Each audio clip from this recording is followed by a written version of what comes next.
left hand and drop mountains. Instead of right hand, he's slaying dragons. The untouchable True School Sports Empire. And y'all know the rest, man. Now listen. And the new. Josh Kelly's done it. He has become the new IBF 154-pound champion. He has relieved Bakram of that belt, and he has slayed the boogeyman. Before I get into the fight, Pops, I'm going to get your initial thoughts. Watching the fight, knowing the whole background of it, you know, Josh Kelly a couple years ago, losing to Avanesian, was once a very highly touted prospect, slowly built his way back. On the other side, you have Bakram Murtazaliev, came out of nowhere, lit the world on fire against Tim Tszyu, and it hasn't fought for a year and a half. You know, he was one of the most avoided fighters in boxing. What do you think about the fight? All in all, I thought it was a great fight. I think it could have gone either way into the last round where Kelly took Bachman in one of the corners and Bachman had his back towards him, and he did a couple combinations that I think that ultimately won the fight for Kelly. But for Kelly, it was a long journey. He came here, he fought a smart fight, used his quickness, his athleticism against a tough Chechen fighter, and Chechnya. Yeah, and he came in there and he did what he was supposed to. Wasn't supposed to, but he did what he did. The game plan that won him the belt. Put it that way. And I don't think there's no shame for Bakram. I think it's going to be a tough opponent for anybody. They ain't fighting him. They really ain't gonna fight him now. He might as well retire. Yeah. So I think he'll come back and be strong. But today belongs to Kelly. He did everything right. He executed, and I think ultimately it was his quickness and his foot movement and him going in the holes and getting out and just shooting the shot and getting out to win the fight. Yeah, and listen, man, I gotta call a spade, man, because people are gonna say, BT, nah, you gotta keep that same energy. It was a close fight, but nonetheless, I was very bullish on this fight. So listen, I gotta give it to y'all guys. Bakram Murtazaliev exposed by Josh Kelly. Listen, man, to his credit, you know, he did come on strong late. I thought there could have been a case for a potential draw, but you know, there were a lot of fundamental mistakes that Bakram kept making, falling over on his front foot, just exhibiting leaky defense over and over again. And I said it in my collab video with Sean. It's like, I liked what I saw from Bakram going back and watching a lot of his older fights. But I said, look, all them fights as we've seen that I could find were guys that hold their feet. He hadn't really had to deal with a mover. And, you know, he does have a very shrewd manager behind him at Ennis. Maybe this is why they didn't fight no movers, because he looked very out of his depth early in the fight with Kelly's movement. Kelly actually wanted to score a knockdown. Not a knockdown to where Bakram was hurt, but he knocked him off balance because Bakram kept leaning over his front foot and things like that. So really and truthfully, like, you know, he got all the chinks he had in the armor, they got exposed. And that's where you got to give credit to Adam Booth. Fantastic trainer, trained David Hay, trained a couple world champions, you know, and I believe this is his 4th world champion. So this might be Adam Booth's finest work, because Bakram, even with, because I told you Pops, in the first 4 rounds, that was probably the best first four rounds that Josh Kelly could have asked for. You know, circling, moving, being able to get a knockdown. And even then, Bakram still remained very methodical, very disciplined in his game plan. Landed a lot of right hands to the body. And he eventually did get to Josh Kelly, and he scored 2 knockdowns, and it looked like he was going to get him out of there for a moment in time. But this is where, Pops, I'm very impressed with Kelly, because with him, it's never been a question of talent. It's never been a question of pedigree. It's never been a question of skills. It's always been a question of right here, right?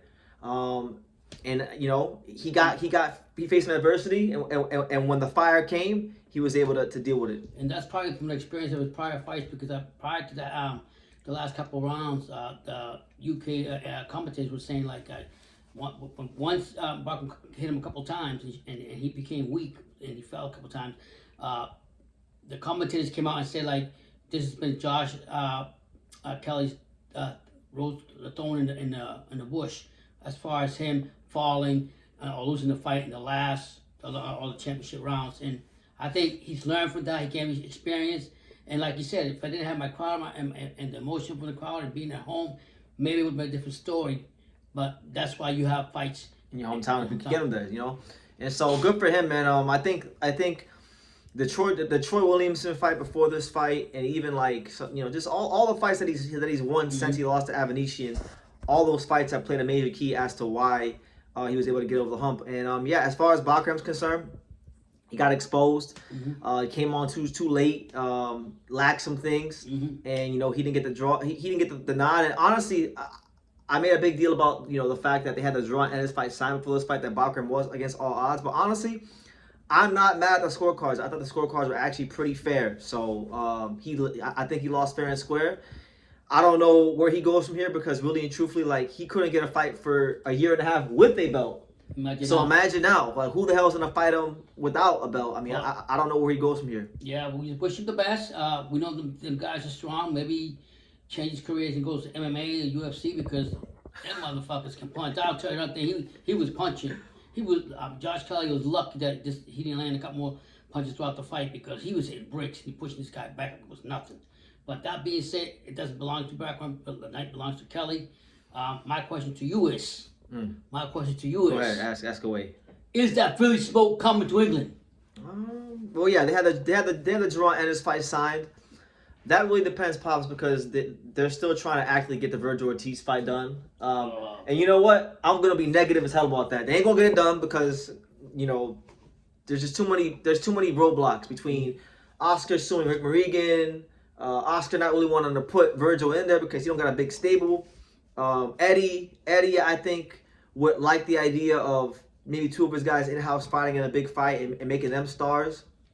So I think, maybe I'll be wrong, but hopefully I am wrong because I'd rather see John Ennis versus Virgil, but I think Kelly versus Boots will happen. Well, I just think, be honest, I'll agree with what you said about Virgil and them going back and forth with their soap opera. So, soap opera stories last for a long time. So the Virgil Ortiz and Ennis fight, they're going to last a long bullshit. We know what's going to happen. But I will say this. At some point, Boots got to put on his straps, take his skirt off, and show why everybody thinks he's that talented. And what I like about if he did fight Kelly is the both guys are athletic, the body's got a lot of movement, and it'd be a great fight to see from similar styles. A lot of Boots fans, I've barely been on Twitter since this fight happened, but I went on for a little bit and I saw a bunch of Boots fans saying, could you imagine what Boots would have did to him? I'm gonna tell you the draw and this fans this. Y'all remember them Karen fights? Y'all remember how Boots had a hard time cutting out the ring that fight? Josh Kelly is probably the most mobile fighter he would have, if he fights him next, that's the most mobile fighter he will have fought since Karen, and he actually has some thump behind those shots. So don't get too happy. Be careful what you wish Don't get for. too happy. I think that's a good fight. I think that's a chance for, Jerron Ennis, I think, to show more of his skill set. I think it's a chance for Josh Kelly to become more of a bigger name in America if he wants to go that route. And overall, I think it's a good fight for boxing. For a belt and by the way, they've been wanting this fight. I want to note this too before I end the video. They've been trying to make this fight happen with Kelly and Boots.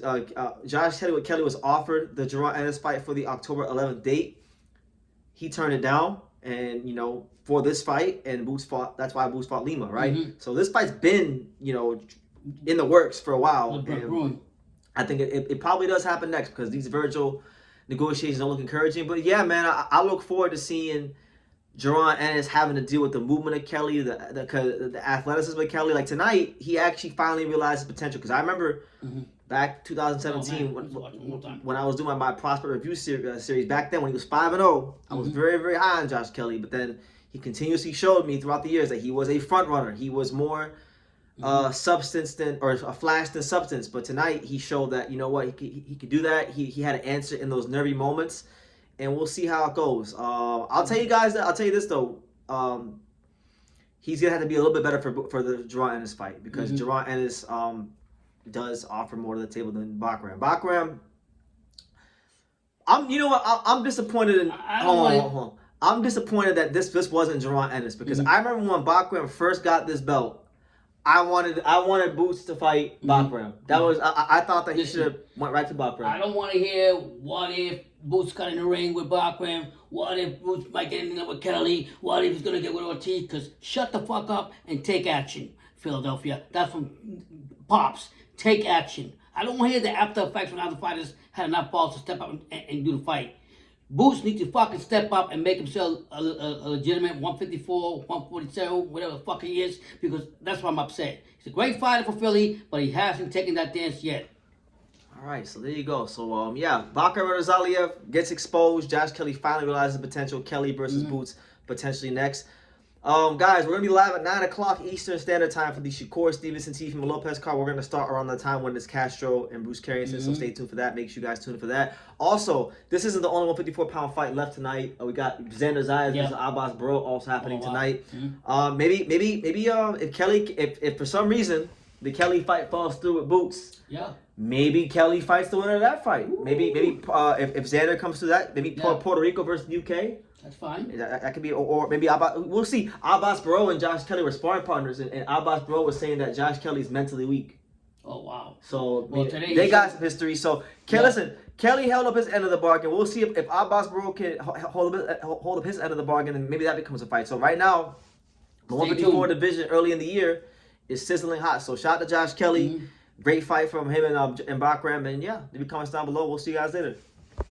Thank you for watching True School Sports. Thank you for watching another video on the untouchable True School Sports Empire, the home of boxing. We're on the road to 100,000 subscribers, guys. So help us keep being great. Help us keep pushing out that real boxing content for the fine folks all around the world. And make sure you jab, you hook, you Mike Tyson, you Mayweather that subscribe button. Pops, show them how do they gotta hit the subscribe button. Pop, pop.